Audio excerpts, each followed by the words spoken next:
ไปมีอีกคนเจ้าถึงเขาทิมปล่อยกาบอสนจังไรหน้าบนอกหามันขา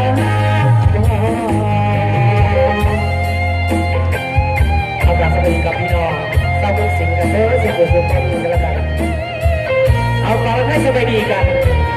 อกหักขาดบอกลับไปหาเพื่อนคนนั้นนึกถึงด้วยเห็นให้อายพี่น้องตามกับขนมใจเร็วไปดีครับต้องทำที่บอกเวลาที่โอคา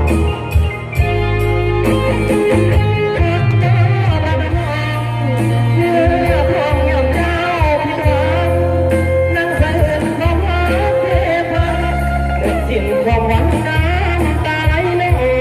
กอยากเส้นน้ำตาในเวลาที่เจ้าเศร้าหมอง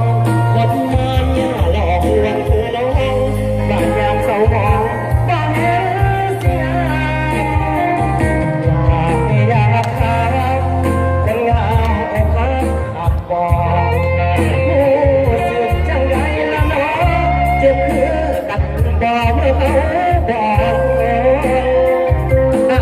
เจ็บเกือบตายบ้านเช่าที่ไม่ไปมีอีกคนนั่นคือเขาที่ปล่อยมาบอสน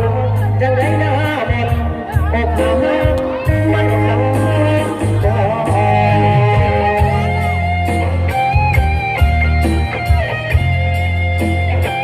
เอาพิเศษมาให้กันกันสำหรับคนที่อกหักเรือ